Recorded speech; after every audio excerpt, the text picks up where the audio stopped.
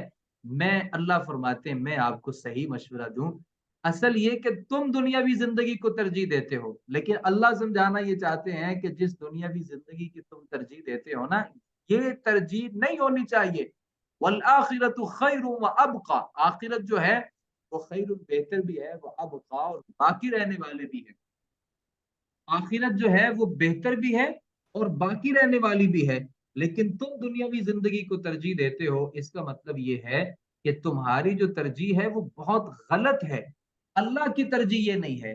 اللہ تعالیٰ نے یہاں پہ 2 باتیں بتائی ہیں، آخرت کی زندگی دنیا کی زندگی کے مقابلے میں خیر بہتر ہے، وَأَبْقَى اور باقی رہنے والی ہے، کیونکہ دنیاوی زندگی جو ہے وہ تو ختم ہونے والی ہے، یہ 60 سال 70 80 سال، اب بہت اوپر جائیں تو 90 100 سال، اس سے اوپر کون بندہ جاتا ہے، بہت خال خال لوگ ہوتے ہیں، اور اب تو 40 50 سال نارمل عمر ہے، اور اللہ کے نبی صلی اللہ علیہ وسلم نے جو ہماری عمریں بتائی ہیں وہ 60 سال اوسطاً، 60 سال امت ہے، ہماری جو عمر ہے اس سے زیادہ ہے ہی کیا، جبکہ جنت کی جو زندگی ہے وہ نا ختم ہونے والی زندگی ہے، تو اس کے مقابلے میں جو دنیاوی زندگی ہے وہ انتہائی حقیر زندگی ہے۔ اللہ تعالیٰ یہ ساری بات کرنے کے بعد فرماتے ہیں ان ھذا لفی الصحف الاولی، بلا شبہ یہ بات پہلے صحیفوں میں ہے، یعنی یہ ایسا نہیں ہے کہ یہ باتیں کوئی ہم نے صرف آپ ہی کو بتائی ہیں، بلکہ آپ سے پہلے جو پہلے صحیفے تھے ان کے اندر بھی یہ ساری باتیں موجود ہیں۔ صحف ابراہیم اور موسیٰ، ابراہیم اور موسیٰ کے صحیفوں میں یہ ساری باتیں اور یہ ساری نصیحتیں پہلے صحیفوں میں جو ابراہیم علیہ الصلوۃ والسلام اور موسیٰ علیہ الصلوۃ والسلام کے صحیفے تھے، ویسے اگرچہ اللہ تعالیٰ نے موسیٰ کو کتاب بھی دی تھی، لیکن اس کتاب کے ساتھ اللہ نے بعض صحیفے بھی حضرت موسیٰ علیہ الصلوۃ والسلام کو دیے تھے۔ ابراہیم علیہ الصلوۃ والسلام کو اللہ نے صحیفے دیے تھے۔ بعض انبیاء کرام کو اللہ تعالیٰ نے کتابیں دی ہیں اور بعض کو اللہ رب العالمین نے صحیفے عطا کیے ہیں، جس کے لیے اللہ تعالیٰ نے جو مناسب سمجھا اور جس وقت کے لیے اللہ تعالیٰ نے جس بھی چیز کو مناسب سمجھا، اللہ نے وہی چیز اس دور کے پیغمبر کو دے دی۔ آگے ہماری سورت ہے سورۃ الغاشیہ۔ سورۃ الغاشیہ جو ہے یہ ترتیب مصحف کے اعتبار سے